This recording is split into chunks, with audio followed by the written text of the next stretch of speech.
بالله من الشيطان الرجيم. بسم الله الرحمن الرحيم. إن الذين قالوا ربنا الله ثم استقاموا تتنزل عليهم الملائكة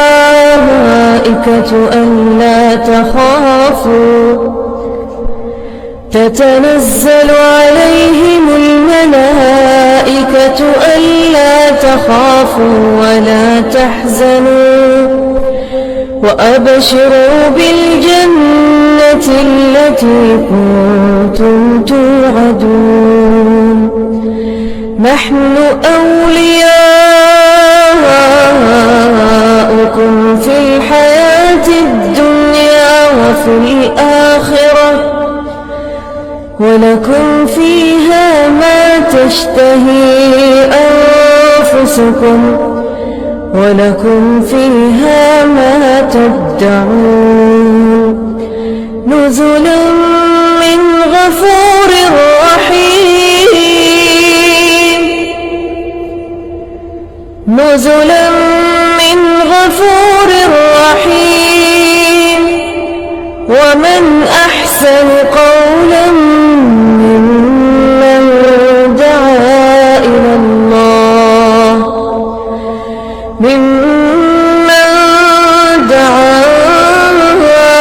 الله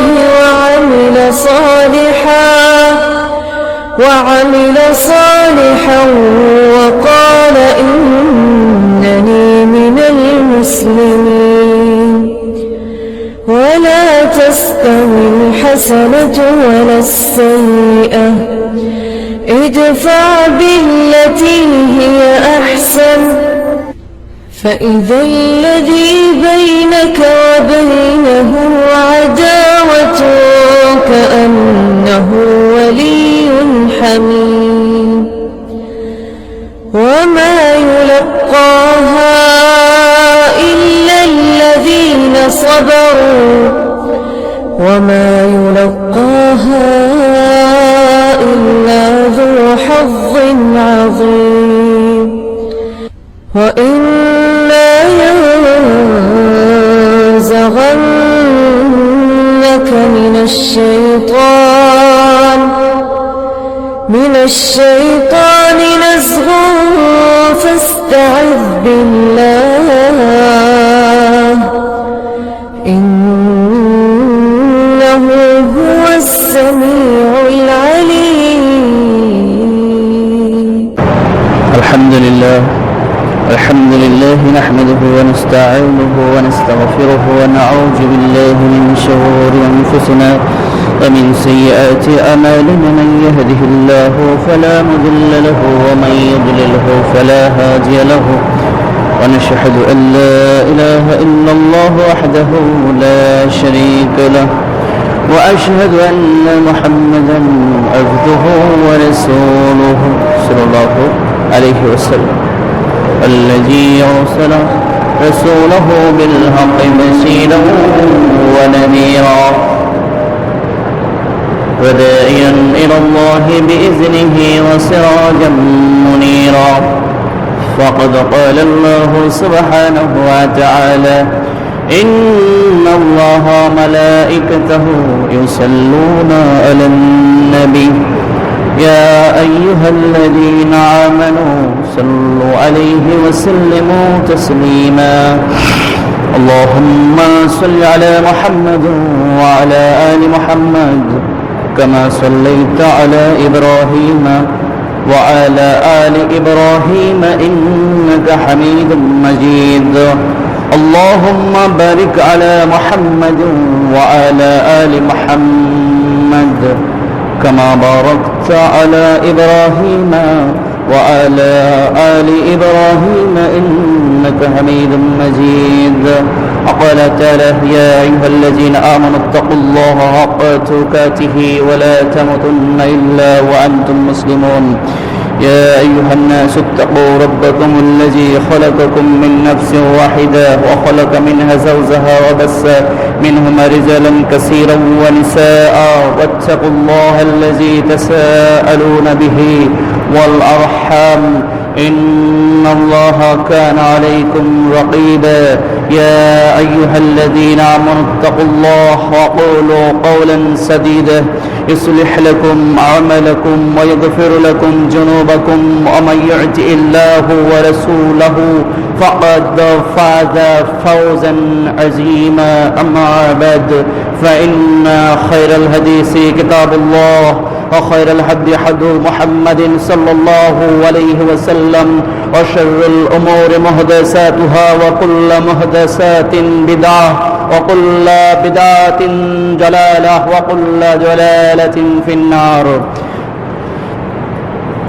عن أبي هريرة رضي الله عنه قال رسول الله صلى الله عليه وسلم كل أمة يدخلون الجنة إلا من أبى إلى يا رسول الله من أبى إلى ومن أطاعني فدخل الجنة ومن عصاني فقد أبى رواه البخاري ومسلم. عن عتبة بن غزال رضي الله عنه قال رسول الله صلى الله عليه وسلم إن من أرائكم زمن صبر للمتمسك فيه 50 شهيدا منكم قيل يا رسول الله ومنهم قال لا بل منكم قيل يا رسول الله ومنهم قال لا بل منكم قيل يا رسول الله ومنهم قال لا بل منكم رواه الطبراني كبير الصحيح الجامع إسناد صحيح. أبي هريرة رضي الله عنه قال قال رسول الله صلى الله عليه وسلم إن الدين بعد غريبا فطوبى للغرباء الذين أفسد الناس من بعد من سنتي. عمار بن ياسر رضي الله عنه قال رسول الله صلى الله عليه وسلم أبو هريرة رضي الله عنه قال قال رسول الله صلى الله عليه وسلم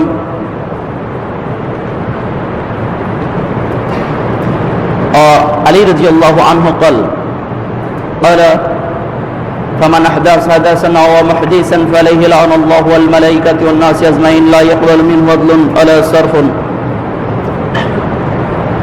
وقال تعالى إنا أنزلناه في ليلة مباركة إنا كنا منذرين. সম্মানিত আল্লাহর বান্দাগণ, সমস্ত প্রশংসা আল্লাহ তাআলার জন্যই নিবেদন করছি, যিনি আমাদের একচ্ছত্র মালিক, যিনি আসমান এবং জমিনের একচ্ছত্র অধিপতি, যার হাতে রয়েছে আমাদের ভালো মন্দ, যার হাতে রয়েছে আমাদের যাবতীয় কল্যাণ অকল্যাণ, যিনি আমাদের শান্তিতে রাখার মালিক, পৃথিবীতে সকল প্রকার সিদ্ধান্ত নেওয়ার একমাত্র যোগ্য যিনি, তিনি আমাদের মহান মালিক আল্লাহ সুবহানাহু ওয়া তাআলা। তিনি আমাদেরকে একাধারে তিনি পালনকর্তা, একাধারে তিনি আমাদের সৃষ্টিকর্তা, একাধারে তিনি আমাদের আইন ও বিধানদাতা। সেই মহান মালিক আমাদেরকে পবিত্র জুমার দিনে কোরআন ও সুন্নাহর উপর প্রতিষ্ঠিত জামে মসজিদ বাইতুল মামুর চাঁদ জামে মসজিদে জুমার খুতবা শ্রবণ এবং পরবর্তী জুমার সালাত আদায় করবার জন্য আসার মতো সৌভাগ্য দান করেছেন। এই জন্য প্রাণ খুলে দিল থেকে কালেমাতুশ শুকর আদায় করছি, আলহামদুলিল্লাহ। রব্বানা ওয়া লাকাল হামদ হামদান কাসীরান তাইয়িবান মুবারাকান ফীহি। আল্লাহর দয়া, শান্তি ও রহমত অঝোর ধারায় কামনা করছি বিশ্বের শান্তিপূর্ণ মহাবিপ্লবের মহা আয়োজক, মহাজগতের মহারহমত মহানবী মুহাম্মদুর রাসূলুল্লাহ সাল্লাল্লাহু আলাইহি ওয়াসাল্লামের উপর সকলে দরদ দিয়ে প্রাণ খুলে দরুদ পড়ছি। আল্লাহুম্মা সাল্লি আলাইহি, আল্লাহুম্মা বারিক আলাইহি, আল্লাহুম্মা সাল্লি ওয়া সাল্লিম আলা নাবিয়ানা মুহাম্মদ।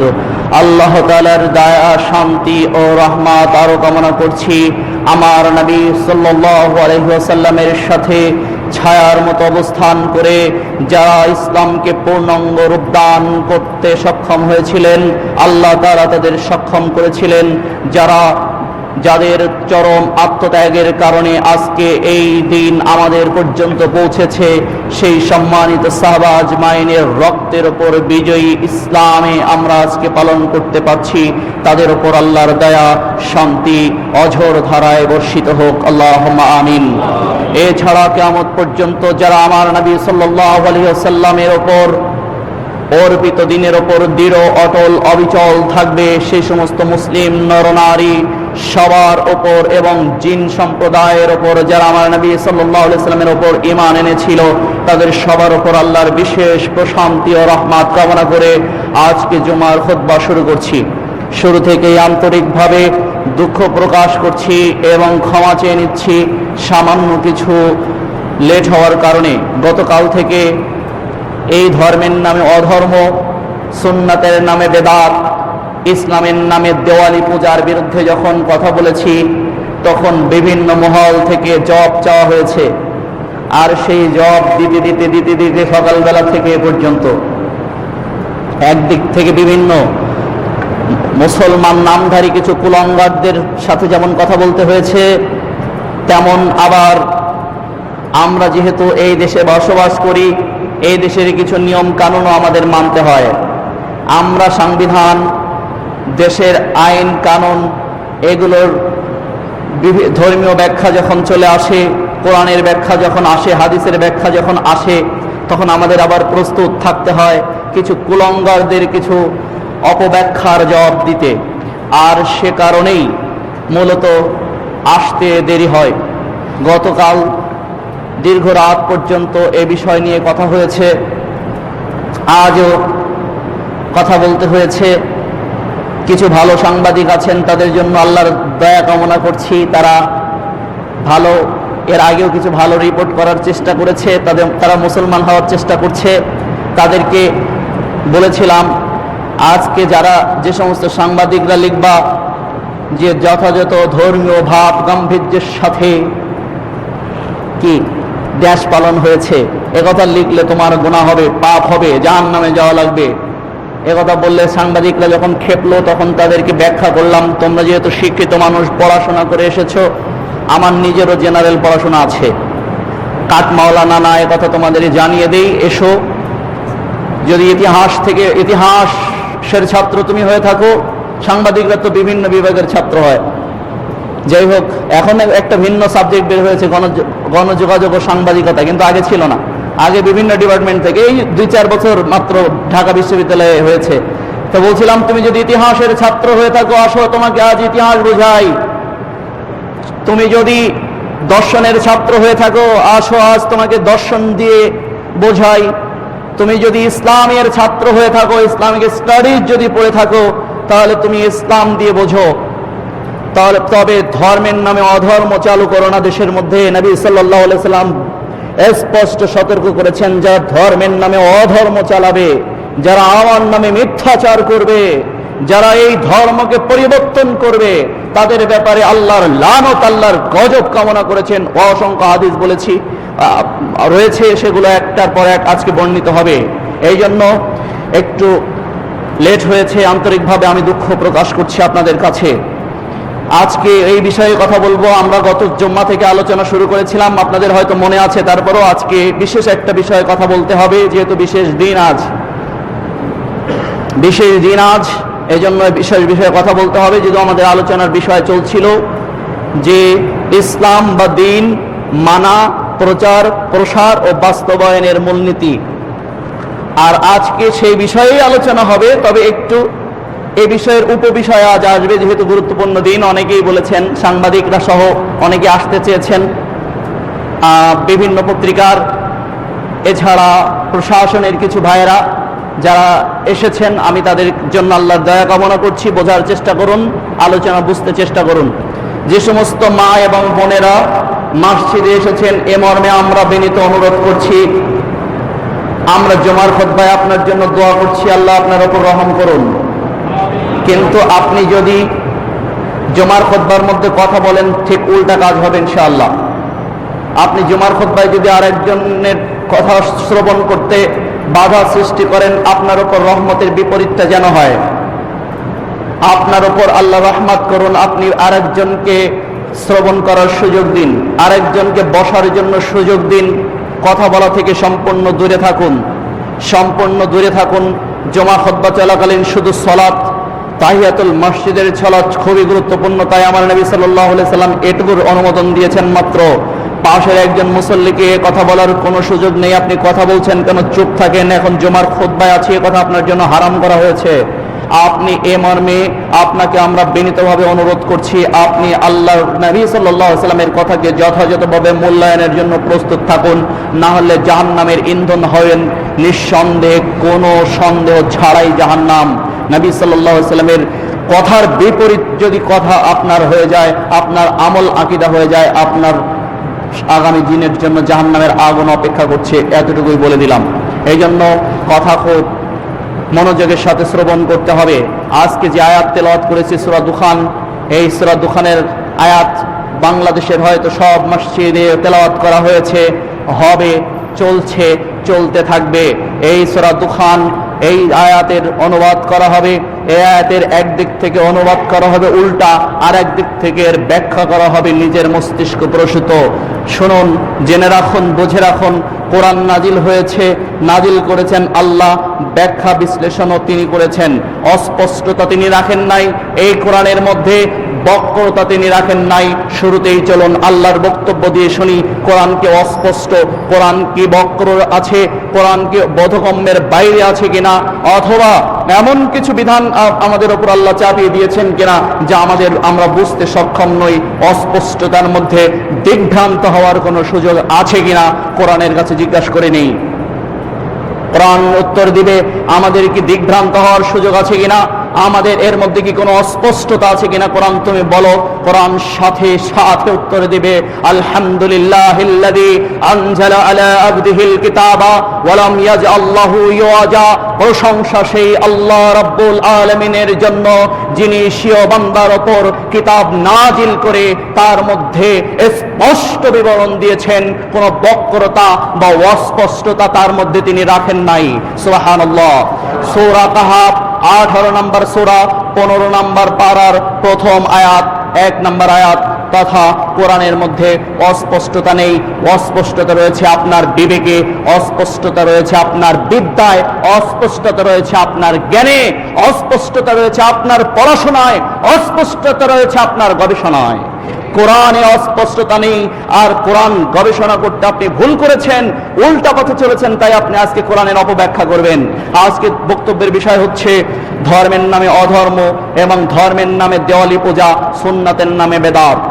ধর্মের নামে দেওয়ালি পূজা, ইসলামের নামে দেওয়ালি পূজা, সুন্নাতের নামে বেদাত, যা গতকাল রাতে সম্পাদন করা হয়েছে। ধর্মের নামে দেওয়ালি পূজা করা হয়েছে যা হিন্দু ধর্ম থেকে এসেছে। বাংলাদেশ, ভারত, পাকিস্তান সাবকন্টিনেন্ট ছিল মুশরিকদের দখলে। অধিকাংশ যে সমস্ত এবাদাত ইসলামের মধ্যে প্রবেশ করেছে, ইসলামের নামে এবাদাত নয়, এটা হচ্ছে মুশরিকদের প্রচলিত ধর্মের আধুনিক সংস্করণ মাত্র। এই জন্য আপনাকে সেটা স্পষ্ট বুঝতে হবে, মনোযোগের সাথে শুনতে হবে। ধর্ম কি আর ইসলাম ধর্ম কি, হিন্দু ধর্ম কি, আজকে হয়তো কিছুটা হলেও বোঝাতে সক্ষম হব। আল্লাহ তুমি আমাকে বোঝানোর মতো সক্ষমতা, যোগ্যতা, ভাষা তোমার পক্ষ থেকে দান করো, যাতে আমি আমার কওমকে, আমার জাতিকে বোঝাতে পারি। আল্লাহুম্মা আমিন। সম্মানিত মসজিদের মুসাল্লি, ধর্মের নামে দেওয়ালি পূজা, সুন্নাতের নামে বেদাত, এটা আজকে ইসলামে পরিণত হয়েছে। ধর্মের নামে দেওয়ালি পূজা, সুন্নাতের নামে বেদাত। শুনে রাখুন, আজকের বক্তব্যের বিষয় হচ্ছে ধর্মের নামে দেওয়ালি পূজা এবং সুন্নাতের নামে বেদাত। শুরুতেই একটা কথা বলে থাকি, আমার নবী সাল্লাল্লাহু আলাইহি সাল্লামের কথা দিয়ে কথাটা বলি। সহিহ মুসলিমের, মান আমিলা আমালান লাইসা আলাইহা আমরুনা ফাহুয়া রাদ্দুন। যে ব্যক্তি এমন কোন আমল সম্পাদন করবে যা আমার দ্বীনের মধ্যে নাই, আমার নীতি নির্দেশনার মধ্যে নাই, যে ব্যক্তি এমন আমল করবে যা আমার নীতি নির্দেশনার মধ্যে নাই, ফাহুয়া রাদ্দুন, তা প্রত্যাখ্যানযোগ্য, তা বাতিলযোগ্য। সহিহ মুসলিমের 1718 নম্বর হাদিস। তিরমিজিতে আল্লাহ নবী সাল্লাল্লাহু আলাইহি সাল্লাম বলেছেন, এই হাদিস থেকে বলতে চাই, 1450 বছর আগে আমার নবীর যুগে যা দিন ছিল না, 2017 সালেও সেটাও দিন নয়। আবার বলছি, মনোযোগের সাথে শুনুন পুরুষরা, মনোযোগের সাথে শুনুন আল্লাহর বান্দী মহিলাগণ, মনোযোগের সাথে শুনুন হে আমার পুরুষ ভাইয়েরা, মনোযোগের সাথে শুনুন মহিলা বোনরা। 1450 বছর আগে বিশ্বনবী সাল্লাল্লাহু আলাইহি ওয়াসাল্লামের যুগে যেটা দিন ছিল না, যেটা আমল ছিল না, যেটা ধর্ম ছিল না, 2017 সাল কেন, এখান থেকে যদি আরো 5000 বছর পৃথিবী থেকে আরো 5000 পরেও কোন মানুষের তৈরি করা মতবাদ দিয়ে দিন চলবে না। 1450 বছর আগে বিশ্বনবীর জীবদ্দশায় বিশ্বনবীর উপর সাল্লাল্লাহু আলাইহি সাল্লামের উপর যা নাযিল হয়েছে ওর নাম দিন। বাকিগুলো মুসলমান দিন মানতে পারে না, এগুলো বেদিন। বাকিগুলো মুসলমানরা দিন হিসেবে মানবে না, এগুলো বেদিন। এটা ধর্ম নয়, এটা ধর্মের নামে অধর্ম। এটা ধর্মের নয়, ধর্ম নয়, এটা ধর্মের নামে কুকর্ম। এটা আমল নয়, আমলের নামে কুকর্ম, যা বিশ্বনবী সাল্লাল্লাহু আলাইহি সাল্লামের আমলের সাথে মিলবে না। সহিহ মুসলিমের 1718 নম্বর হাদিস, আল্লাহর নবী সাল্লাল্লাহু আলাইহি সাল্লাম বলেন, তাফতারিকু হাযিহি উম্মাতিন 73, অচিরেই আমার উম্মত 73 ফেরকায় বিভক্ত হয়ে যাবে। কুল্লুহুম ফিন্নার, সবাই জাহান্নামের আগুনে যাবে, জাহান্নামে প্রবেশ করবে। ইল্লা ওয়াহিদ, কিন্তু একটা দল ব্যতীত, একটা কওম ব্যতীত, একটা সম্প্রদায় ব্যতীত এরা জান্নাতে যাবে। সাহাবা আজমাইন জিজ্ঞাসা করেছিলেন তাদের বৈশিষ্ট্য বলুন। তিনি বলেছিলেন, মা আনা আলাইহি ওয়া আসহাবিহি, আজকের দিনে আমি আর আমার সাহাবা আজমাইন যে নীতির উপর, যে গতির উপর, যে সুন্নাতের উপর, যে আমল আকীদা ও বিশ্বাসের উপর প্রতিষ্ঠিত রয়েছি, এই আমল, এই নীতি, এই গতি, এই বিশ্বাসের উপর যারা প্রতিষ্ঠিত থাকবে তারা জান্নাতে যাবে। অর্থাৎ তিরমিজির 2640 নম্বর হাদিস, 166 নম্বর পৃষ্ঠার 9 নম্বর লাইন থেকে হাদিস বর্ণিত হয়েছে। অতএব বক্তব্যের বিষয় হচ্ছে, বিশ্বনবী সাল্লাল্লাহু আলাইহি ওয়াসাল্লামের যুগে যা দিন ছিল না, আজকে যুগেও সেটা দিন নয়।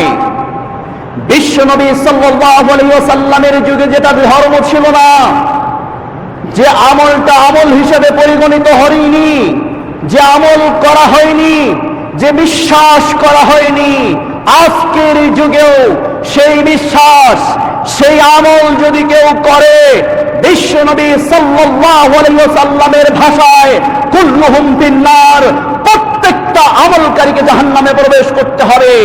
তিরমিজির 2630 এবং 2641 নম্বর 4041 নম্বর হাদিস বারবার পড়ুন। তিনি বলেছেন প্রত্যেকে জাহান্নামে যাবে একটা দল ব্যতীত। একটা দল কারা? তার ব্যাপারে বিশ্বনবী সাল্লাল্লাহু আলাইহি সাল্লাম কি বললেন? মান আলাইহি ওয়া আসহাবি, অর্থাৎ আমার যুগে, আমার সময়ে, আজকে আমরা যে নীতির উপর আছি, যে সমস্ত আমলের উপর আছি, এই সমস্ত আমলই নেক আমল, এই সমস্ত আমলই আল্লাহ প্রদত্ত। এর বাইরে যারা আসবে তাদের আমলটা কখনো আল্লাহ প্রদত্ত হতে পারে না, সেটা কখনো ইসলাম হতে পারে না। তার জীবন দশায় আমার মালিক কুরআন ইসলামকে পরিপূর্ণ করে দিয়েছেন, অপূর্ণ রাখেননি। সূরা মায়েদা 5 নম্বর সূরার 3য় আয়াত, আল ইয়াউমা আকমালতু লাকুম দীনাকুম, আজকে তোমাদের উপর দিনকে সম্পূর্ণ পরিপূর্ণ করে দিয়েছি। আতমামতু আলাইকুম নি'মাতি, আমার নিয়ামতকে তোমাদের জন্য পরিপূর্ণ করে দিয়েছি। অতএব আর পরিপূর্ণ করার সুযোগ কারো জন্য রাখা হয়নি। এই দিনকে ডেভেলপ, উন্নত দিন, আমার নবী সাল্লাল্লাহু আলাইহি ওয়াসাল্লামের জীবদ্দশায় এই দিন উন্নয়ন হয়ে গেছে। আন্ডার ডেভেলপ বা ডেভেলপিং দিন নয়, উন্নয়নশীল দিন নয়, বা অনুন্নত দিন আমার নবী রেখে বিদায় নেন নাই। দিনকে উন্নত করার মাধ্যমেই আল্লাহ তাআলা তার ইন্তেকাল করিয়ে দিয়েছেন। সুবহানাল্লাহ। এই জন্য তার রাখা দিনের উপর আমাদের প্রতিষ্ঠিত থাকতে হবে। তার রাখা দিন দিয়ে আমাদের কথা বলতে হবে। কথা বলারও সুন্নাত রয়েছে, খুতবারও সুন্নাত রয়েছে, বসার সুন্নাত রয়েছে, দাঁড়ানোর সুন্নাত রয়েছে, খাওয়ার সুন্নাত রয়েছে, বক্তৃতা দেওয়ার সুন্নাত রয়েছে, সালাতের সুন্নাত রয়েছে, হজের সুন্নাত রয়েছে, জাকাতের সুন্নাত রয়েছে, আপনি কথা বলবেন তারও সুন্নাত রয়েছে। শুরুতেই চলেন ধর্মের নামে দেওয়ালি পূজা এবং অধর্মের উপরে আক্ষরিক বিশ্লেষণে চলে যায় শবে বারাত। আমি বলেছি শব্দের কথা বলারও সুন্নাত রয়েছে, কথা বলারও সুন্নাত রয়েছে, অর্থাৎ শব এবং বারাত শব্দ দুইটা যে ইসলামে নাই, শবে বারাত এই দুইটা শব্দ নিয়ে গঠিত, এই শব্দ যে ইসলামে নাই তার প্রধান যুক্তি হচ্ছে অথবা প্রধান কারণ হচ্ছে, প্রধান স্পষ্ট বিবরণ হচ্ছে এই যে সব শব্দটাই আরবি ভাষায় নাই। শবে বারাত ইসলামে নাই, তার প্রধান কারণ, প্রধান যুক্তি, প্রধান টিপস হচ্ছে এই যে সব শব্দটা আরবি ভাষাই নাই। যে ভাষা বিশ্বনবী বলেন নাই সে ভাষা ব্যবহার করে মানুষকে দুর্বল করাও সুন্নাত নয়। যে ভাষা বিশ্বনবী বলেন নাই এ ভাষা ব্যবহার করে ওই আমলের দিকে দুর্বল করার উদ্দেশ্যেই তো এটা বলা হয়েছে, আর এটাও জায়েজ নয়। কেন? সব লাইলাতুল হাদিস, যে হাদিসগুলো বর্ণিত হয়েছে লাইলাতুন নিসফি মিন শাবান, যদিও হাদিসগুলোই অধিকাংশই দাইফ, অধিকাংশই মাউজু, অধিকাংশই দুর্বল, তারপরেও বলবো হাদিসের মধ্যে লাইলাতুন নিসফি মিন শাবান আছে লেখা। অর্থাৎ ইবনে মাঝা যে হাদিসগুলো একটু পরে আমি বর্ণনা করব, 100 নম্বর পৃষ্ঠার 4 নম্বর লাইন, 1388 নম্বর হাদিস, 1389 নম্বর হাদিস, 1390 নম্বর হাদিস, এই হাদিসগুলোতে মূলত শাবান মাসের যে রাতটাকে জাতি মূল্যায়ন করে এই হাদিস তিনটাই দুর্বল। একটা হচ্ছে মাউযু, ইমাম জাওজি, ইমাম শাহ ওলিউল্লাহ মুহাদ্দিস দেহলাবী রাহমাতুল্লাহ আলাইহি, ইমাম নাসিরউদ্দিন আলবানী রাহমাতুল্লাহ আলাইহি, হানাফি মাযহাবের ইমাম, সালাফি, আহলে হাদিস, শাফি, মালিকি, হাম্বলি সমস্ত মাযহাবের সব বিদ্বান পণ্ডিত মুহাদ্দিসগণ হাদিসগুলোকে সর্বসম্মতিক্রমে জয়ীফ ফতোয়া দিয়েছেন। সে হাদিসগুলো হচ্ছে একটু পরেই যা বর্ণিত হবে ইবনে মাজার 1388, 1389, 1390 পৃষ্ঠা নাম্বার যথাক্রমে 100, 101। আপনি যদি বাংলা ইবনে মাজাহ দেখেন হাদিস নাম্বার মিলবে পেজ নাম্বার 560 এর পরে 561, এ ধরনের পেজগুলো থেকে এই হাদিসগুলো পাওয়া যাবে। এই হাদিসগুলো লাইলাতুন নিসফি শাবান লেখা আছে। শবে বারাত অথবা লাইলাতুল বারাত শব্দটা পৃথিবীর কোন হাদিস গ্রন্থের মধ্যে পাওয়া যাবে না। তাহলে এই যে পরিভাষা ব্যবহার করা হয়েছে, কে বা কারা করেছে, কোন উদ্দেশ্য করেছে, সেই উদ্দেশ্যগুলো আমরা এখন আলোচনা করব। কি উদ্দেশ্যে, কবে, কোথা থেকে, কে বা কারা চালু করলো, কেন করলো, তার বিশ্লেষণ এখন আসছে। চলুন আজকের সমাজের বক্তব্যটা আগে উপস্থাপন করে নেই। দেওয়ালি পূজা কিভাবে, আজকের সমস্ত রুহুটা নেমে এসেছে গত রাতে, রুহুগুলো নেমে এসেছে স্বর্গ থেকে মর্তে নেমে এসেছে। এই জন্য ছোটবেলায় দেখেছি আমার নানি দাদিরা, বিধবারা সুন্দর কাপড় চোপড় পরে ঘর গুছিয়ে সাজিয়ে গুছিয়ে আগরবাতি জ্বালিয়ে এবং সুগন্ধি ছিটিয়ে তার প্রাণ প্রিয় স্বামী আসবেন এই জন্য অপেক্ষারত থাকতেন, সারা রাত অপেক্ষা করতেন। কোন রাতে যে কে আসতো আমরা জানতাম না। এরপর আমরা যেটা করেছি আপনারা তো জানেন যে আমার বিশেষ একটা পরিচয় আছে। সেই পরিচয় হচ্ছে অন্য কোনো পরিচয় নয়, এই পরিচয় হচ্ছে ভালো পরিচয়, যা এ জাতি ভালো মনে করে। পীরের পরিবারের সন্তান আমি যখন এই দিনগুলো আসতো এক এক দিনে 15টা 20টা 25টা 27টা পর্যন্ত মিলাদ পড়ার রেকর্ড আমাদের রেকর্ড বুকে সংরক্ষিত করে রেখেছি। কেন? এই দিন রাতে মানুষের ভাগ্য, জন্ম মৃত্যু, বিবাহ শাদী সব কিছু স্থিরকৃত হয় এই রাতে। এই জন্য এই রাতকে বলা হয়েছে শবে বরাতের রাত, ভাগ্য নির্ণয়ের রাত, তাকদীরের ভালো মন্দ লিখনের রাত। এই জন্য সারা সালাতুল আলফিয়া পড়া হয়েছে 100 রাকাত সালাত, 448 হিজরি, এর হচ্ছে দামেস্ক এবং বর্তমান মসজিদুল আকসায় তৎকালীন কিছু আলেম, যেমন একজন হচ্ছে আব্দুর রহমান আস-সাউফি, আর একজন আলেম ছিলেন সেই যুগের মুতাজিলা এবং শিয়া সম্প্রদায়ের কিছু আলেম। আজকেও যেমন বাইতুল মাকদাস ইহুদিরা দখল করে রেখেছে, আজও যেমন বাইতুল মাকদাস আল্লাহর দুশমনরা দখল করে রেখেছে। 448 হিজরি থেকে 455 হিজরি পর্যন্ত বাইতুল মুকাদ্দাস শিয়াদের দখলে ছিল, বাইতুল মাকদাস আল্লাহর দুশমনরা দখল করে রেখেছিল।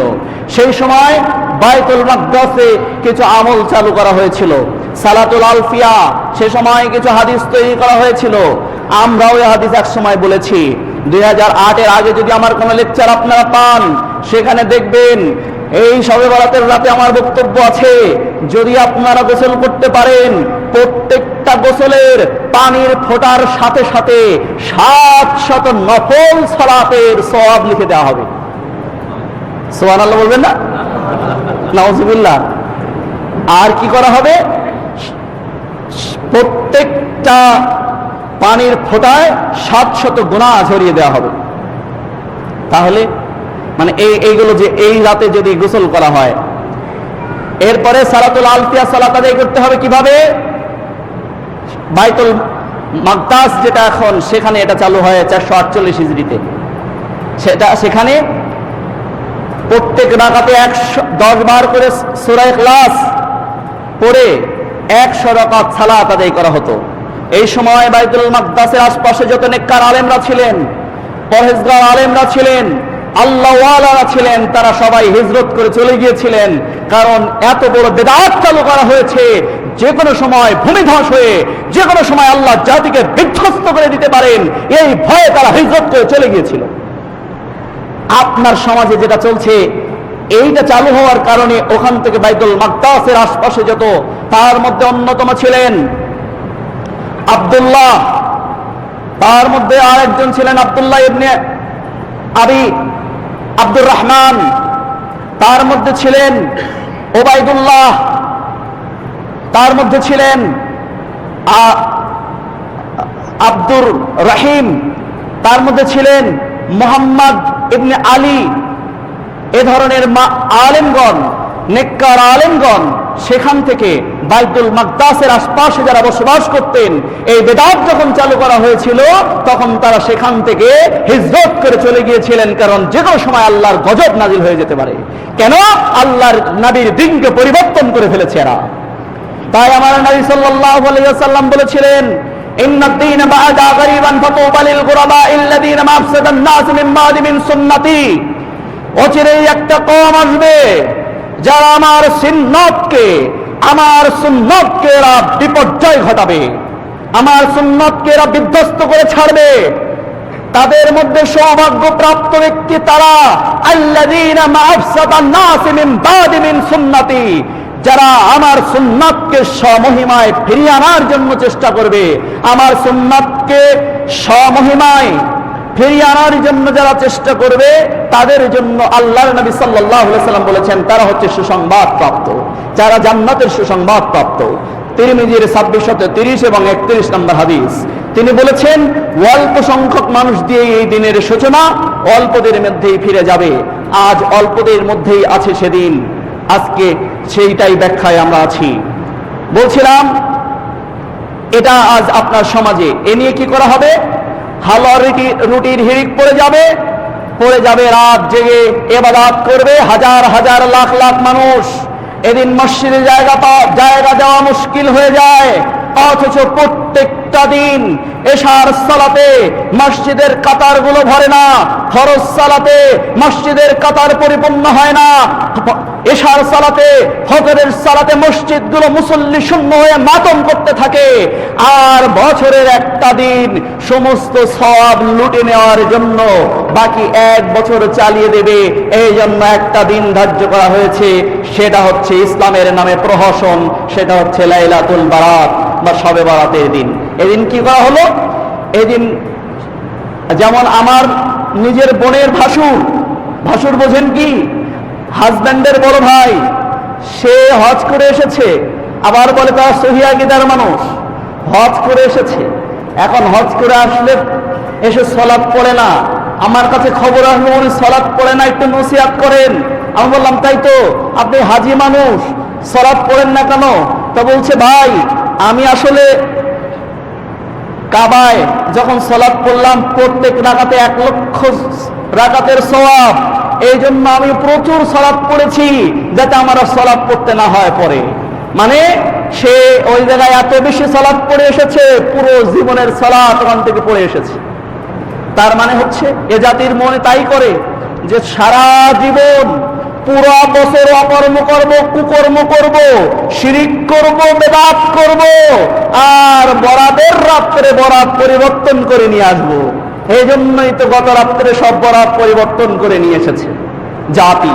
চলুন সেই বরাত পরিবর্তনের ব্যাপারে কোরআন কি বলেছে এবার বিশ্লেষণে চলে যাই। এটা তো বাস্তব রূপ বললাম। এরপরে দেওয়ালি পূজার নামে যেহেতু রুহুদের অভ্যর্থনা জানানোর জন্য আপনার আমার ছেলেরা কি করেছে, এমনি কি পটকা ফুটায়? এর ইতিহাস তো আপনারা জানেন না। আপনার ছেলে কেন আপনার কাছে বাজি কেনার টাকা চায়, পটকা কেনার টাকা চায়, আলোকসজ্জা করার টাকা চায়? এরও একটা ধর্মীয় ভিত্তি আছে, এমনি না। অন্যদিন আপনার ছেলে আপনার কাছে বাজি কেনার টাকা চায় না, বোমা বাজি যেগুলো পটকা ফুটানো, আতশবাজি করা, কেন? রুহুগুলো নেমে আসবে মৃত মানুষের, তাই তাদের অভ্যর্থনা জানানোর জন্য আলোকসজ্জা করা হয়, অভ্যর্থনা জানানো হয়, পটকা ফোটানো হয়। বিয়ে বাড়িতে দেখেন না বাজি ফোটায়, বোমা বাজি কি বললেন এটা আপনারা? বিয়ে বাড়িতে কেন বরযাত্রীরা আসলে তাদের অভ্যর্থনা জানিয়ে কি করা হয়? বাজি ফোটায়, জানেন তো আপনারা। আর আমাদের মুসলমানরা তাদের মরাদের মৃত রুহু চলে আসবে তাই এই রাত্রে বাচ্চাদের মাধ্যমে অভ্যর্থনা জানায়, হ্যাঁ বাজি ফোটায়, আর এগুলো মানে আতশবাজি ফোটায়। চলুন, এর ধর্মীয় ভিত্তি আছে, কোরআন থেকে দলিল নিয়েছে ওরা। বাংলাদেশের বড় বড় আলেম, আজকে আলেম সমাজের উদ্দেশ্যে এখন কথা বলছি, যারা আজকে এই আয়াত পড়ে জাতিকে বিভ্রান্ত করছো, কোরআনের আয়াতকে অপব্যাখ্যা করছো, তাদেরকে পরিষ্কার ভাষায় বলে দিচ্ছি, সুন্নাতের নামে বেদাত আমাদের জীবদ্দশায় আমাদের সামনে চলতে দেওয়া হবে না ইনশাআল্লাহ। ইসলামের নামে তোমাদের দেওয়ালি পূজা করতে দেওয়া হবে না। তুমি যদি অন্য ধর্মের নাম নিতে চাও তোমার বিরুদ্ধে আমাদের কোনো কথা নেই, কিন্তু যদি তুমি মুসলমান হতে চাও, মুসলিম নাম রাখতে চাও, কোরআন এবং হাদিস দিয়েই তোমার পরিচয় দিতে হবে, আমল করতে হবে, না হলে তোমাকে আমরা মুসলমান বলতে রাজি না। চলো আমরা আজকে চলে যাই সূরা দুখানের আয়াত, ইন্না আনজালনাহু ফি লাইলাতিন মুবারাকাতিন। এবার আয়াত পড়া শেষ, এবার গাল গল্প শুরু, যে নিশ্চয়ই কোরআন নাজিল করা হয়েছে শবে বরাতের রাত্রে। তাও অনুবাদ। আবার কেউ বলেছে নিশ্চয়ই কোরআন নাজিল করা হয়েছে মোবারকের রাত্রে, মানে এর অফি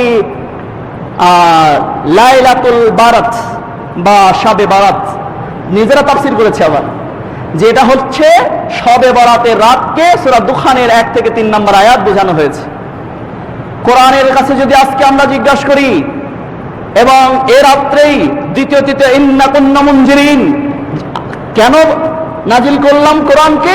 আমরা তো সুস্পষ্ট সতর্ককারী। এ রাত্রেই প্রত্যেকটা গুরুত্বপূর্ণ সিদ্ধান্ত স্থিরকৃত হয়। দ্বিতীয় তৃতীয় আয়াত। এবার কোরআনের কাছে জিজ্ঞেস করো, পৃথিবীর যত তাফসীর গ্রন্থ আছে সবগুলো খুলুন, সমস্ত বাংলাদেশের জমিনে যত আলেম ওলামা রয়েছে তাদের উদ্দেশ্যে আমরা বলছি, কোরআন খোলো, কোরআনের তাফসীর গ্রন্থগুলো খোলো।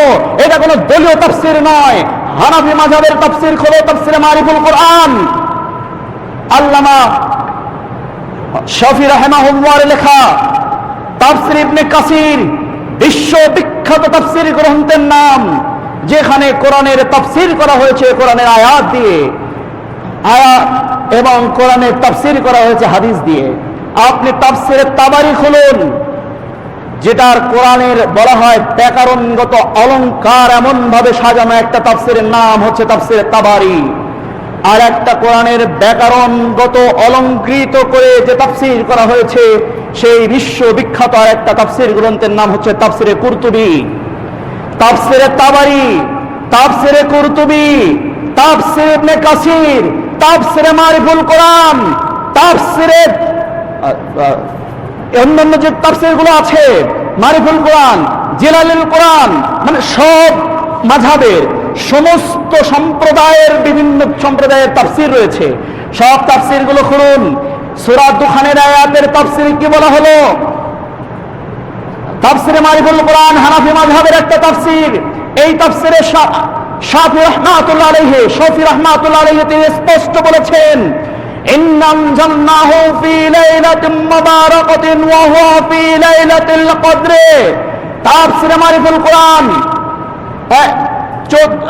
299 নম্বর পৃষ্ঠার 4 নম্বর লাইন, তাফসীর ইবনে কাসির 941 নম্বর পৃষ্ঠার 5 নম্বর লাইন, তাফসীরে কুরতুবী সূরা দুখান 46 নম্বর সূরার 1 থেকে 3 নম্বর আয়াতে স্পষ্ট বলা হয়েছে, ইন্না আনজালনাহু ফি লাইলাতিন মুবারাকাতিন ওয়া হুয়া ফি লাইলাতুল কদর।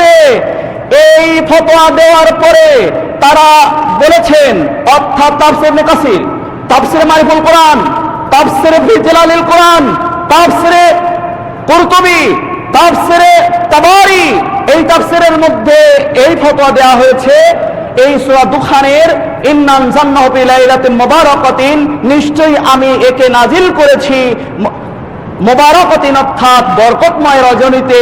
এই বরকতময় রজনী বলতে লাইলাতুল কদরের রজনীকেই বোঝানো হয়েছে। এই ফতোয়া প্রথমে তারা লিখেছেন, লেখার পরে দলিল হিসাবে সূরা কদরের 1 থেকে 3 নম্বর আয়াত নিয়ে এসেছেন, ইন্না আনজালনাহু ফি লাইলাতিল কদরি ওয়া মা আদরাকা মা লাইলাতুল কদর লাইলাতুল কদরি খায়রুম মিন আলফি শাহর। এই দলিল তারা নিয়ে এসেছেন।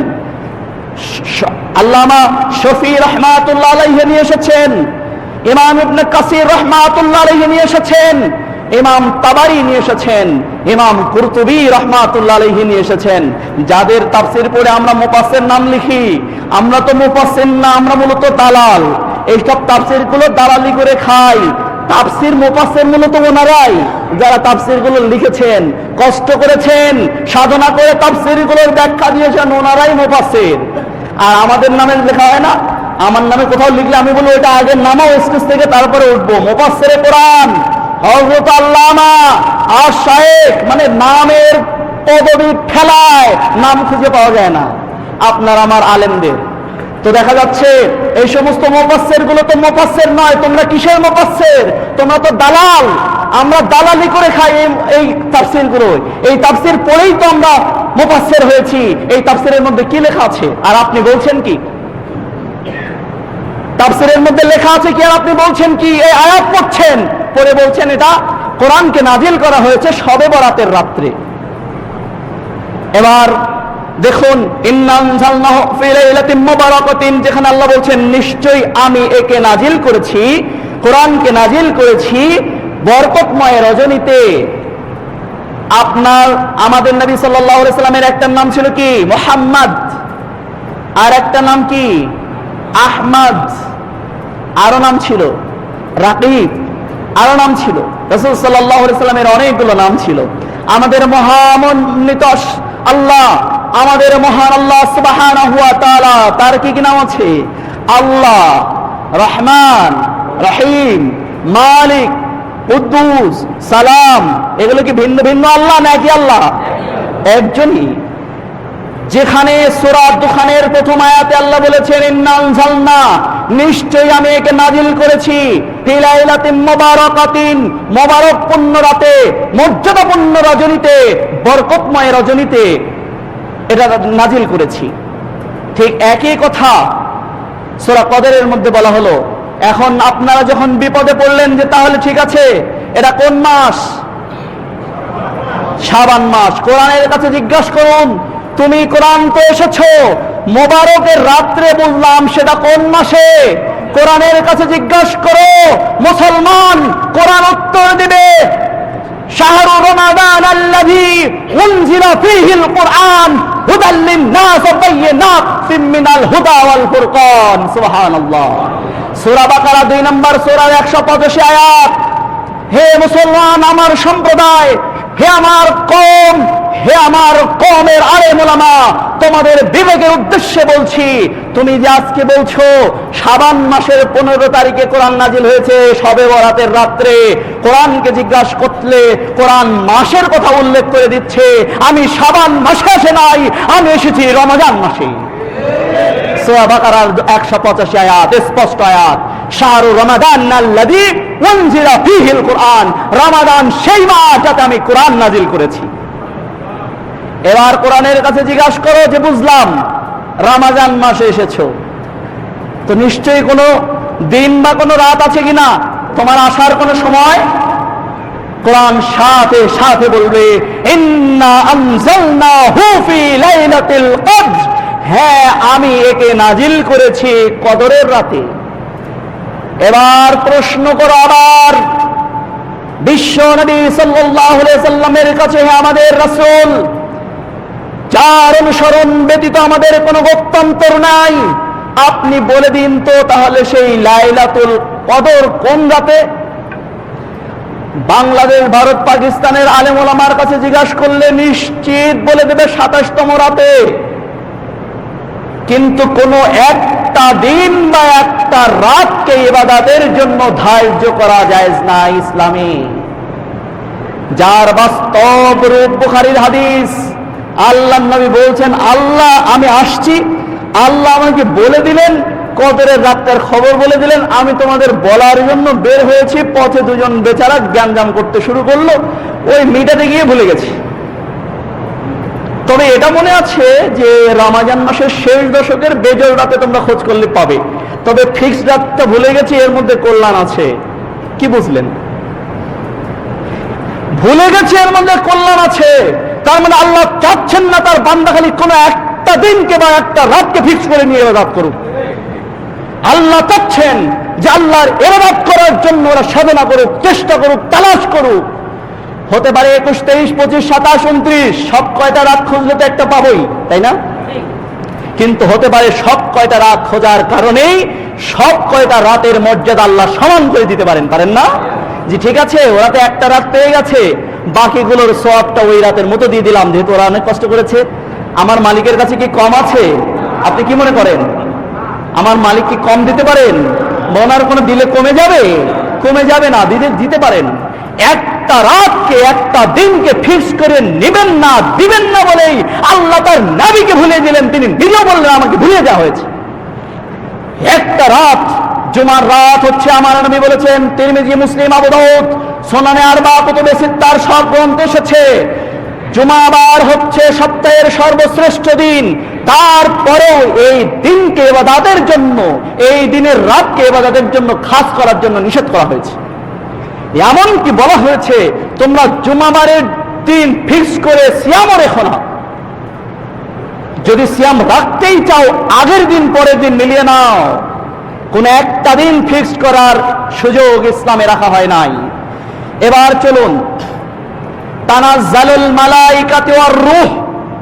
এবার আপনার প্রথম তো বলে দিল ইন্না আনজালনাহু ফি লাইলাতুল কদর, লাইলাতুল মুবারাকাতিন, অর্থাৎ কোরআন নাজিল করা হয়েছে শবে বরাতের রাত্রে। তাহলে আপনার মুফাসসির আর আল্লাহ সুবহানাহু ওয়া তাআলা নিজেই যে তাফসীর করে দিলেন কোরআনের আয়াতের তাফসীর কোরআনের আয়াত দিয়ে, তাহলে আপনার মুফাসসিরের সাথে কি আয়াত মিলল যে এটা শবে বরাতের রাত্রে নাজিল করা হয়েছে? কোরআন বলছে এটা আমি কদরের রাত্রে নাজিল করেছি, আর সে রাত্রে রয়েছে রমজান মাসে। সূরা বাকারার কথা বলেছি 185 আয়াত, সূরা দুখান বলেছি 1 থেকে 3 আয়াত, এবার লাইলাতুল কদরের আরেকটা ধর্মীয় ভিত্তি হচ্ছে তৃতীয় আয়াত, যে তানাজ্জালুল মালাইকাতু ওয়ার রূহ, এই রাত্রে সব রূহ নেমে আসে আর ফেরেশতা নেমে আসে। এ দেখেন রূহ পাওয়া গেছে। মন গড়া ব্যাখ্যা, সমস্ত তাফসীর কারক, আমার কাছে কয়েকজন ছাত্র বাংলাদেশে আন্তর্জাতিক খ্যাতিসম্পন্ন মুফাসসিরে কোরআনদের তাফসীর শোনালো আমাকে। সেখানে এই খ্যাতিসম্পন্ন মুফাসসিরে কোরআনের ভুল অনুবাদ করে জাতিকে ক্ষতিগ্রস্ত করেছে। কিভাবে? যে বলছে ওরা যে বলে রুহু আসে না, এই দেখো কোরআনে রুহু আছে। তানাজ্জালুল, আবার উত্তরে বলছে তানাজ্জালুল মালাইকাতু ওয়ার রূহ, এই যে রুহ নাজিল হয়েছে। রুহ মানে সমস্ত মৃত ব্যক্তির রুহগুলো ছেড়ে দেওয়া হয় এই রাতে। নাউযুবিল্লাহ। অথচ এই রূহ বলতে পৃথিবীর এমন কোন সিঙ্গেল তাফসীর আপনি পাবেন না। আপনি যে কোনো তাফসীর, যত তাফসীর গ্রন্থ পৃথিবীতে আছে, আপনি সূরা কদরের এই সূরা কদরটা পড়ে দেখুন। এখানে মালাইকা বলতে সাধারণ ফেরেশতাদেরকে বোঝানো হয়েছে, আর রূহ বলতে ফেরেশতাদের সর্দার জিবরাইল আলাইহিস সালাতু ওয়াস সালামের কথা বোঝানো হয়েছে। অর্থাৎ জিবরাইল আলাইহিস সালাতু ওয়াস সালামকে নেতা বানিয়ে দিয়ে ওনার নেতৃত্বে একটা প্রতিনিধি দলকে পাঠানো হয়। যখন কোনো প্রতিনিধি দল পাঠায় আমাদের সরকার অথবা আপনার আমার পক্ষ থেকে, যখন প্রতিনিধি দল পাঠানো হয় তখন একজনকে প্রধান বানানো হয় না? সমন্বয়কারী দলের প্রধান বা প্রতিনিধি দলের প্রধান আপনারা জানেন জিবরাইল আলাইহিস সালাতু ওয়াস সালাম হচ্ছেন প্রতিনিধি, ফেরেশতাদের প্রধান প্রতিনিধি। তাকে আল্লাহ তাআলা ফেরেশতাদের নেতা বানিয়ে দুনিয়াতে পাঠিয়ে দেন। সেটা কদরের রাত্রে তারা এসে যারা ইবাদতে মশগুল থাকে, তাদের আল্লাহ তাআলা যে রহমতের পাওয়ার তাদেরকে দান করেছেন সেটা জমিনে বিছিয়ে দিয়ে তাদেরকে ঘিরে রাখে, তাদের বিশেষ মর্যাদা দিয়ে ঘিরে রাখে। তানাজ্জালুল মালাইকাতু ওয়ার রূহ ফিহা বিইজনি রাব্বিহিম মিন কুল্লি আমরিন। এই দেখেন পরের আয়াতে বলা হচ্ছে এই রাত্রে সবকিছু স্থিরীকৃত হয়। তানাজ্জালুল মালাইকাতু ওয়ার রূহ ফিহি বিইজনি রাব্বিহিম মিন কুল্লি আমর, প্রত্যেকটা বিষয় রবের অনুমতিক্রমে এই দিন কি হয়? স্থিরীকৃত হয়। তাহলে কদরটাই ভাগ্য রজনী যদি বলতে হয়, সেটা শবে বরাত তথা শাবান মাসের 15 তারিখে নয়, শবে বরাত হচ্ছে রমজান মাসের শেষ দশকের বেজর রাতে। শবে বরাত শাবান মাসের 15 তারিখের দিবাগত 14 তারিখের রজনী নয়, বরং শবে বরাত হচ্ছে রমাদান মাসের শেষ দশকের বেজর রাতগুলো। এই রাতেই, যে কোনো একটা রাতে প্রত্যেক গুরুত্বপূর্ণ বিষয় স্থিরীকৃত হয়। সূরা দুখানের 4 আয়াত, 3 নম্বর আয়াত এবং সূরা কদরের এই যে আয়াতের সাথে দেখেন হুবাহু মিল, যে রাতেই সবকিছু স্থিরীকৃত হয়, নির্ধারণকৃত হয়। আল্লাহ তাআলা সূরা দুখানে যা বললেন এখানে তাই বললেন। খালি পরিভাষা আপনার জাতিকে, হয়তো যারা বিপদগামী জাতি, যারা মস্তিষ্ক প্রসূত সিদ্ধান্ত অনুযায়ী ফতোয়া দেবে, তাদের বিভ্রান্ত করার জন্যই বোধহয় আল্লাহ তাআলার এই অভিনব কৌশল। সেটা কি? এক জায়গায় বললেন লাইলাতুল কদরে, আর এক জায়গায় বললেন লাইলাতুল মুবারাকাতিন। তার মানে ওখানেও কদর বলতে পারতেন, কিন্তু আল্লাহ তাআলা ভিন্ন ভিন্ন পরিভাষা দুই জায়গায় ব্যবহার করেছেন একই অর্থ। অর্থাৎ মোবারকপূর্ণ, মর্যাদাপূর্ণ, মহিমান্বিত রজনীতে কোরআন পাঠানো হয়েছে এবং স্থিরীকৃত হয়েছে। বুঝলাম তাহলে কোরআনের আয়াত সূরা দুখানের 1 থেকে 4 আয়াত এবং সূরা কদরের 1 থেকে 5 আয়াত পড়ে দেখুন। এরপর মালাইকা আসে না? মালাইকা আসে, তাহলে রূহ বলতে এটা মৃত মানুষের রূহ নয়, এখানে রূহ বলতে সমস্ত ফেরেশতা মণ্ডলীর নেতা জিবরাইল আলাইহিস সালামকে বোঝানো হয়েছে। আবার কিছু কিছু তাফসীরে বিশেষ কিছু ফেরেশতা মণ্ডলীর দলকে বোঝানো হয়েছে। তবে রূহ বলতে মূলত এক বচন বোঝানো হয়। এই জন্য ইবনে কাসির রাহিমাহুল্লাহর যে মত, এটাই সর্ব গুরুত্বপূর্ণ মত মনে করা হয়, যে এখানে মূলত জিবরাইল আলাইহিস সালাতু ওয়াস সালামকেই রূহ, তার কারণ তাকে রুহুল আমিনও বলা হয়ে থাকে। তাহলে এই আয়াত দিয়ে আমরা কি বুঝলাম? সূরা দুখান এবং সূরা কদরের 1 থেকে 3 আয়াত থেকে স্পষ্ট বুঝলাম যে লাইলাতুল কদর হচ্ছে বা শবে বরাত হচ্ছে কদরের রাত, সেটা হচ্ছে রমজান মাসের শেষ দশকে, এটা শাবান মাসে নয়। এবার চলুন শবে বরাত এবং হাদিস যঈফ এবং জাল হাদিস চুরিকৃত জিনিস থেকে আবার চুরি করা। মানে একজন হুজুর এক লোকের বাড়িতে গিয়েছে, গিয়ে বলছে যে আমাকে তুমি হালাল খাদ্য দিও, হারাম কোনো কিছু দিও না। এরপর একজন চোর কিছু দ্রব্য এনে সামনে দিয়েছে, পাশ থেকে বলা হলো হুজুর উনি তো চোর, ওনার থেকে যেগুলো নিয়ে আসা হয়েছে এগুলো তো সমস্যা খেতে। হুজুর চোরকে জিজ্ঞাসা করেন কি ব্যাপার বেটা, তুমি চোর, এই জিনিস নিয়ে আসলে কেন? তা বলছে হুজুর মাইনাসে মাইনাসে প্লাস হয়ে গেছে। তা মাইনাসে মাইনাসে প্লাস কেমন? তো বলছে যে চোর চুরি করছিল ওখান থেকে আমি চুরি করে নিয়ে আসছি, এখন চুরি চুরি হালাল হয়ে গেছে, এই জন্য এটা খাওয়া যাবে। চোর হুজুরের ফতোয়া দিচ্ছে, ফতোয়া শেখায়। হুজুর যে চুরি করছে, এখন চুরিকৃত জিনিস তোর খাওয়া যায় না, এই জন্য আমি নিয়ে আসছি। তো তিনটা আছে জাল হাদিস, একটা আছে মাওযু, আর দুইটা হচ্ছে যায়ীফ। সেটা ইবনে মাজাহ বৈরুত ছাপা 100 পৃষ্ঠার 3 লাইন 1388 নম্বর হাদিস এবং 1339 নম্বর হাদিস। হাদিসের ব্যাপার কি? আয়েশা সিদ্দিকা রাদিয়াল্লাহু, যে হাদিসগুলোর উপর ভিত্তি করে আমল রচনা করা হলো, মসজিদগুলো পরিপূর্ণ করা হয়, শবে বরাতের রাত্রে আখেরি মোনাজাত দেওয়া হয়, এরপরে সালাতুল আলফিয়া, সালাতুত তাসবিহ সবাই মিলে জামাত সহকারে পড়ছো, তোমাদের দলিল কোথায়? জাল হাদিসেও তো নাই এ ব্যাপারে বর্ণনা, বরং জাল এবং যায়ীফ হাদিসে যা আছে সেটা তোমার আমলের বিপরীতে যায়। যেগুলো এই হুজুর বলবে এখানে বসে, সেগুলো হুজুরের আমলের বিপরীতে। সেটা কি? আয়েশা সিদ্দিকা রাদিয়াল্লাহু আনহা বলছেন, একদা রাতে রাসূল সাল্লাল্লাহু আলাইহি সাল্লাম আমার হুজরার মধ্যে ঢুকলেন, জামা খুললেন, পাশে রাখলেন, শুয়ে পড়লেন। কিছুক্ষণ পর দেখলাম যে উনি উঠে যাচ্ছে। আমার সন্দেহ হলো, আমি ওনার পিছু ধাওয়া করলাম। পিছু ধাওয়া করার পর দেখলাম উনি মাথা উঁচু করে, ইবনে মাজাহ খুলুন 100 পৃষ্ঠা, যারা বাংলা পড়বেন 561, 62, 20টা, যারা আরবি পড়বেন বৈরুত ছাপা, মিসরি ছাপা 100 পৃষ্ঠা, হাদিস নাম্বার বাংলার সাথে মিলবে, আরবির সাথেও মিলবে। যারা আলেম ওলামা আছেন, আরবি 1388, 1389, 1390, পৃষ্ঠা নাম্বার 100, 101। এখানে কি বলা হলো আজকে আগেই বলে নেই, এই বিষয়টা ক্লিয়ার করার জন্য 2-1 মিনিট সময় বেশি রাখতে পারে, তো খুব দ্রুত আমরা শেষ করছি এগোনোর জন্য। এবার রাসূল সাল্লাল্লাহু আলাইহি ওয়াসাল্লামের সাথে বের হলেন, দেখলেন মাথা উঁচু করে, হাত উঁচু করে আল্লাহর কাছে দোয়া করছেন। তখন আয়েশা সিদ্দিকাকে আল্লাহ রাসূল খেয়াল করে বললেন, আয়েশা তুমি কি মনে করো যে আল্লাহ এবং রাসূল তোমার ব্যাপারে অবিচার করবেন? তখন আয়েশা সিদ্দিকা বলছেন, ইয়া রাসূলুল্লাহি, হ্যাঁ আমি মনে করেছিলাম যে আপনি হয়তো, আজকে তো আমার ঘরে থাকার দিন, আপনি আমারটা বাদ দিয়ে অন্য বিবির ঘরে ঢুকবেন। তো বলছে, আয়েশা আজকে জানো, আজকে হচ্ছে লাইলাতুম মিন নিসফি শাবান, আজকে হচ্ছে শাবান মাসের 15 তারিখের রজনী। এই রজনীতে আল্লাহ কলব গোত্রের ছাগলের পশমের চাইতে বেশি সংখ্যক মানুষকে ক্ষমা করে দিয়ে থাকেন। সুবহানাল্লাহ বলেন। হ্যাঁ, এটা হচ্ছে ইবনে মাজাহ হাদিস। এই হাদিসে সাবরা রয়েছেন, এই হাদিসে লাহিয়া রয়েছেন, এই হাদিসে ইবনে ইয়াহইয়া রয়েছেন।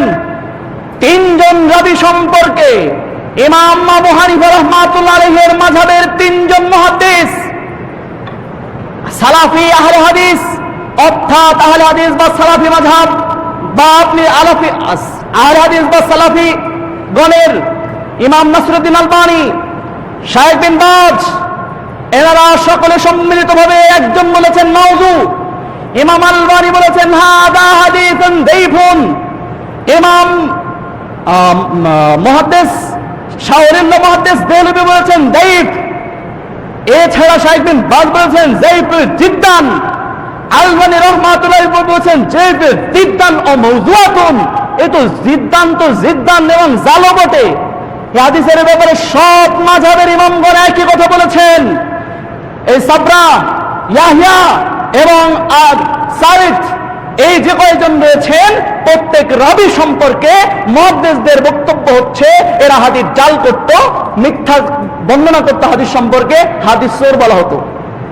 এই কয়েকজনকে, বিশেষ করে সাবরাকে তো সমস্ত মুহাদ্দিস ধুয়ে দিয়েছে এবং বুখারী থেকে শুরু করে প্রত্যেক যুগের সব মুহাদ্দিসরা সম্পর্কে মন্তব্য করেছে হচ্ছে চোর, হাদিস চোর বলা হতো, হাদিসের জালকারী বলা হতো, তার বর্ণনার সমস্ত হাদিসকে জাল বলা হয়েছে। এবার দেখেন এই হাদিসকে আমরা 1 মিনিটের জন্য সহি ধরে নিব আজ, কারণ এই হাদিস বর্ণনা করে আজকে শবে বরাতের ফজিলত বর্ণনা করা হয়েছে পৃথিবীর অধিকাংশ মসজিদে। চলেন এই হাদিস থেকে, হাদিসের বর্ণনা কি আর তোমার আমল কি? তুমি হাদিস বর্ণনা করছো, এবার করে মসজিদের সমস্ত মুসল্লিদেরকে ডাকছো, ডেকে সবাইকে বসাচ্ছ, সারা রাত নামাজ পড়াচ্ছ, তাসবিহ পড়াচ্ছ, জিকির করছো, ওয়াজ নসিহত করছো, এবার সালাতুল আলফিয়া পড়ছো, এই তো। কিন্তু এই হাদিসের মধ্যে এগুলো আছে? প্রথম হচ্ছে এই হাদিসের উপর যদি আপনার আমল করতে হয়, কি করবেন? শাবান মাসের এই ইবনে মাজার 100 পৃষ্ঠা 1388-89 নম্বর হাদিস যদি আমল করতে চান, শবে বরাতের রাত্রে করতে পারবেন। কিভাবে? প্রথমে ঘরে ঢুকবেন, জামা খুলবেন, বিবির পাশে ঘুমাবেন, আস্তে করে উঠবেন যাতে বিবি টের না পায়। এভাবে রাসূল সাল্লাল্লাহু আলাইহি ওয়াসাল্লাম উঠেছেন, যাতে উনি টের না পায়। তার মানে শবে বরাতের রাত্রে কাউকে বলা যায় না এই হাদিস অনুযায়ী, কারণ সাহাবা আজমাইনকে তো বলেন নাই, কেউ জানে না, খালি জানে আয়েশা সিদ্দিকা রাদিয়াল্লাহু আনহা। তাহলে হিসাব মতে আপনাকে ঘরে ঢুকতে হবে এই হাদিস পালন করতে গেলে। যদি আপনি সহি ধরে নেন, আমি আজকে বললাম সহি বললাম সাপোজ, এবার হাদিস মানবেন কিভাবে? ঘরে ঢুকবেন, একা, জামা খুলবেন, বিবির কাছে ঘুমাবেন, এরপর আস্তে করে উঠবেন, বিবি যাতে টের না পায়। হ্যাঁ, আবার একাধিক বউ থাকতে হবে আপনার, না হলে এটা আবার করা যাবে না। এই হাদিস মানতে গেলে আপনার বউ একাধিক থাকা লাগবে, কারণ আপনার বউ তো চিন্তা করবে যে আমার বড় অন্য ঘরে যাচ্ছে কিনা, নাহলে তো হাদিস মানবেন কি করে? আপনার একাধিক বউ থাকতে হবে, তখন আপনি উঠে চলে যাবেন। এবার আপনার ওয়াইফ মনে করেন আপনার পিছে পিছে আসলো, তখন বলবেন। এবার আপনি কি করবেন? ওই রাতের আমল বলতে কি পাওয়া যায়? শুধু কবর একাকী জিয়ারত, তাই না? তাহলে এই হাদিসের প্রথম অংশ একা একা উঠবেন, কাউকে জানানো জায়েজ নাই সুন্নাত অনুযায়ী। 2 নম্বর হচ্ছে বিবিকে পর্যন্ত বলা জায়েজ নাই। এবার উঠে কবরের দিকে একা একা গিয়ে দোয়া করতে হবে। আপনি এই হাদিস এভাবে করেন তো? এই হাদিস কি এভাবে মানেন তো? মানেন না। এবার পরের দিন কি করবেন?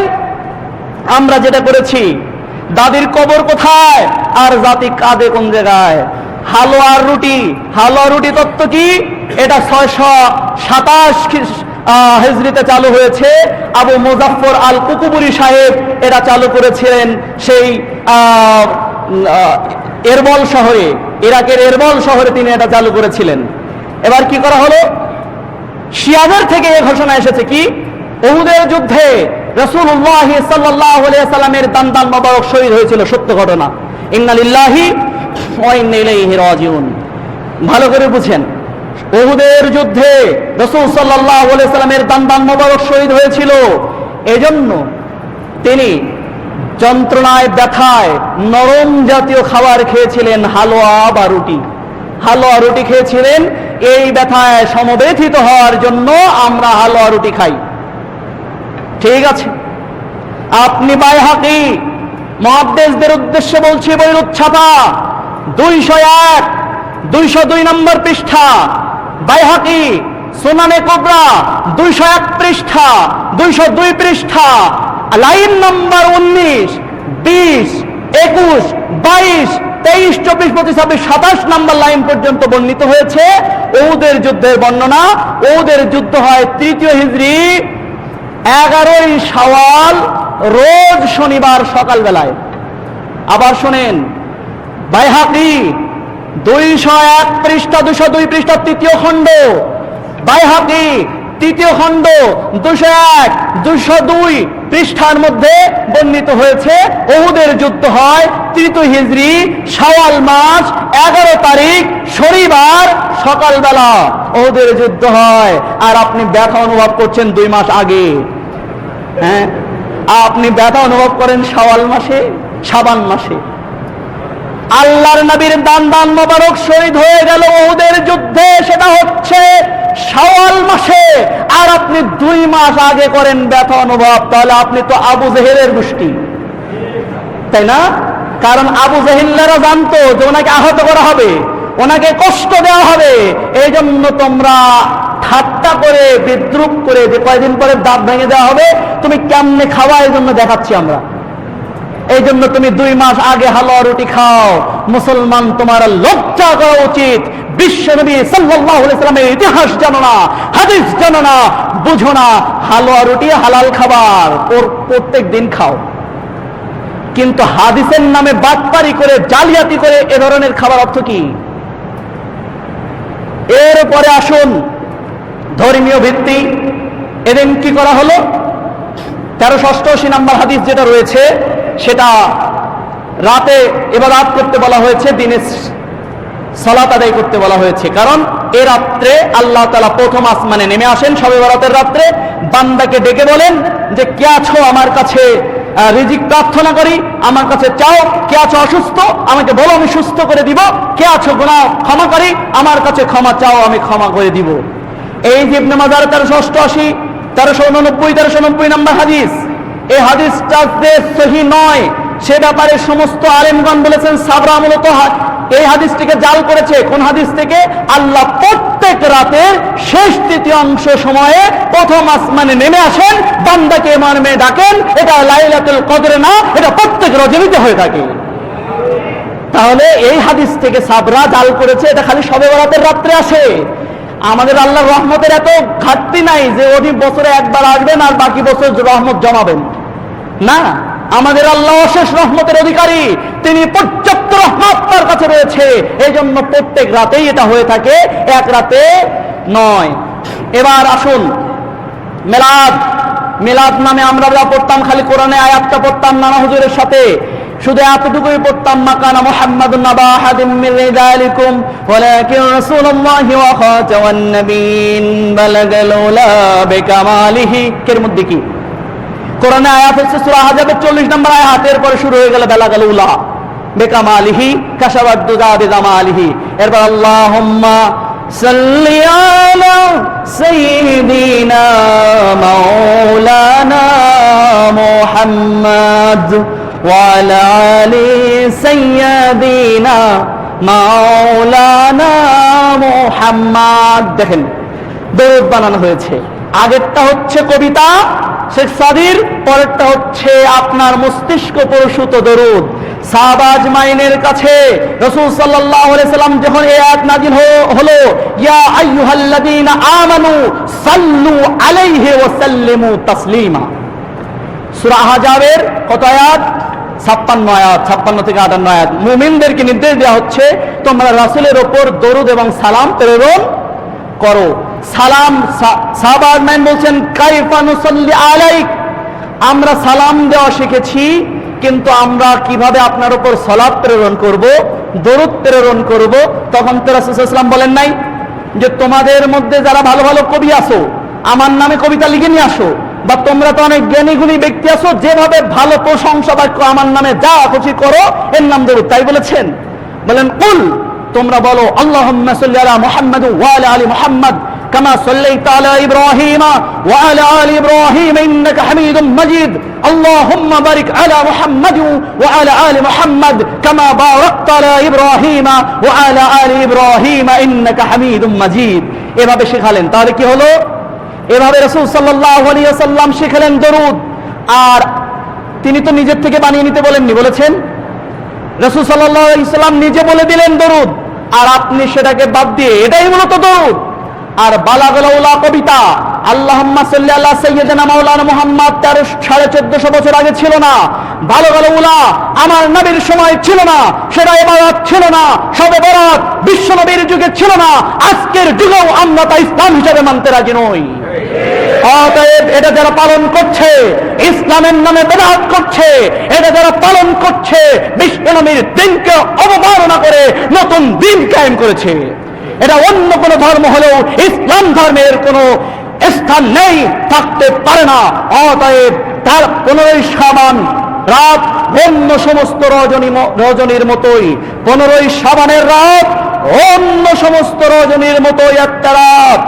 এ রাতে বিশেষ কোন ইবাদত, বিশেষ কোন সালাত, এ রাতের পরে বিশেষ কোন সাওম নাই।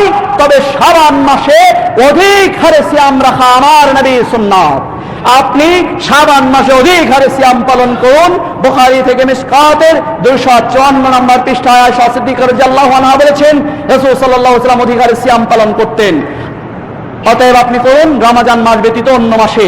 আর যদি এর বিপরীতে আপনার হুজুরের ধর্ম মানেন, এত বড় হুজুর করেছে, এত বড় হুজুর করেছে, হাজার হাজার মানুষ করছে, লাখ লাখ মানুষ করছে, এ সমস্ত অজুহাতে যদি আপনি হাদিসকে অবমাননা করেন, এ সমস্ত অজুহাতে যদি আপনি আল্লাহর রাসূলের সুন্নাতকে পদদলিত করে বেদাতকে স্থাপন করে দেন, সর্বশেষ আজকের হাদিস, আজকের জুমার খুতবার শেষ হাদিস হচ্ছে এই, আমার নবী সাল্লাল্লাহু আলাইহি সাল্লাম বলেছেন, যে ব্যক্তি বেদাত কোনো কিছু মূল্যায়ন করবে, অর্থাৎ আমার যুগে যা ছিল না, আমার নীতির মধ্যে যা ছিল না, কোরআনে যা বর্ণিত নাই, সহিহ হাদিস থেকে যা বর্ণিত নাই, সেটা যদি তোমরা কেউ ধর্ম নিয়ে চালাও, ফালাইহি লানাল্লাহ, তাদের উভয়ের উপর আল্লাহর গজব পড়বে। ফামান আহদাসা হাদাসান ওয়া মুহদিসান, যে বেদাত করবে এবং বেদাতকারীকে যদি কেউ সম্মান করে, আশ্রয় দেয়, প্রশ্রয় দেয়, ফালাইহি লানাল্লাহ, তাদের উভয়ের উপর আল্লাহর গজব বর্ষিত হবে। ওয়াল মালাইকা, সমস্ত ফেরেশতা মণ্ডলী তাদের গজবের জন্য বদদোয়া করবে। ওয়ান নাস আজমাইন, পৃথিবীর সমস্ত মানুষের অভিশাপ, গজব তাদের উপর বর্ষিত হবে। লা ইয়াকবালু মিনহু আদলুন ওয়ালা সারফুন, তাদের ফরজ এবং নফল কোন ইবাদত আল্লাহ কবুল করবেন না। বুখারীর 3149 নম্বর হাদিস। অতএব যা হাদিসে নাই, যা আমার নবীর যুগে ছিল না, যা আমার নবীর সাহাবা আজমাইনের যুগে ছিল না, যা সালফে সালেহিনদের যুগে ছিল না, চারজন ইমাম যা পালন করেন নাই, ইমাম মুহাম্মদ, ইমাম আবু হানিফা রাহমাতুল্লাহ আলাইহি, ইমাম শাফি রাহমাতুল্লাহ আলাইহি, ইমাম মালিক রাহমাতুল্লাহ আলাইহি, ইমাম হাম্বল রাহমাতুল্লাহ আলাইহির মতো এই মহামতি ইমামদের যুগে যা ছিল না, আমার নবী সাল্লাল্লাহু আলাইহি সাল্লামের, বিশেষ করে আমার নবী সাল্লাল্লাহু আলাইহি সাল্লামের যুগে যা দিন ছিল না, আজকের যুগে সেটা যারা দিন মনে করবে, তারা বিশ্ব নবীর উম্মত নয়, তার শত্রু হিসাবে বিবেচিত হবে।